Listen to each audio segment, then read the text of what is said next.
Teaching, आज समय की मांग है। तो इसी श्रृंखला में आज हम पढ़ते हैं पाठ तीसरी कक्षा नानी जी के गांव में। तो आपको क्या करना है, पहले कविता को ध्यान से सुनिए।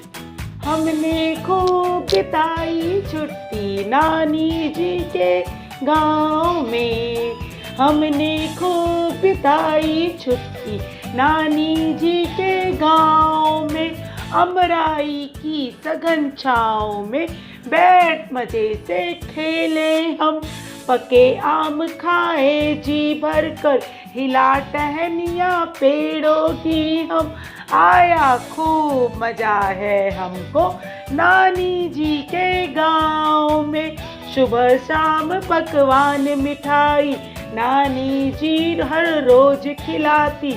अद्भुत कथा कहानी मोहक हमको खूब प्यार से सुनाती। मन हो जाता खुशबू जैसा नानी जी के गांव में, हमने खूब बिताई नानी जी के गांव में।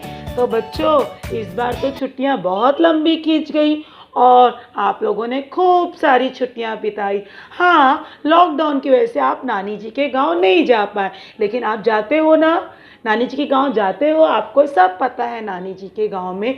तो इस कविता में जैसा बताया कि हमने खूब छुट्टियां बिताई, अमराई की सघन छाँव में बैठ मजे से खेले हम।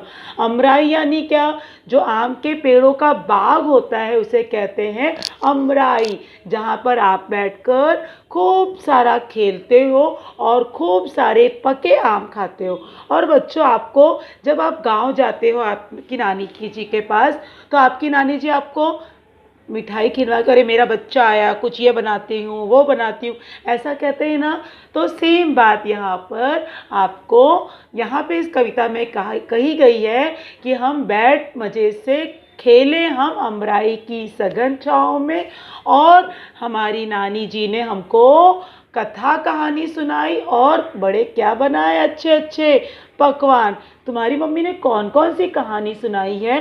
तुम्हारी नानी से सुनी होगी, वो तुम्हारी मम्मी ने सुनाई होगी, लेकिन याद करो कभी तुम्हारी नानी जी ने भी तुमको कहानी सुनाई होगी। तो अब इसके आगे ये पूरा पाठ आपको समझ में आया कैसे करना है। एक बार इस कविता को अपने इस पे सुलेख पर लिखो और फिर उसको अच्छे से याद करो, ठीक है। अब इसके बाद जो इसके प्रश्न उत्तर हैं, प्रश्न क्या है? बच्चों ने किसकी सघन छाँव में बैठकर खेले?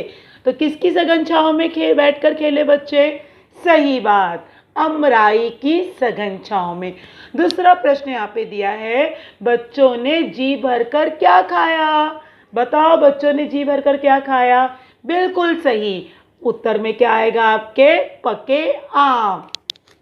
बच्चों को पकवान मिठाई कौन खिलाता है? तीसरा प्रश्न इस पाठ के स्वाध्याय में दिया गया है, तो कौन खिलाता है? बिल्कुल सही, आपकी नानी जी। और नानी जी बच्चों को कथा कहानी सुनाती हैं।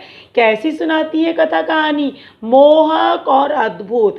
मोहक यानी जिससे हमारा मन खुश हो जाता है, और अद्भुत यानी हमको उसको सुन के हमारे अंदर रोमांच पैदा होता है। तो कैसी लगी कविता? अब इस पाठ के जितने भी स्वाध्याय दिए गए हैं, स्वाध्याय में जितने प्रश्न दिए गए हैं, सभी आपको अपनी कॉपी पे प्रश्न लिखने हैं और उसके नीचे उत्तर लिखने हैं, ठीक है। चलो, अगली बार इस पाठ का एक और स्वाध्याय हम हल करेंगे। Bye bye.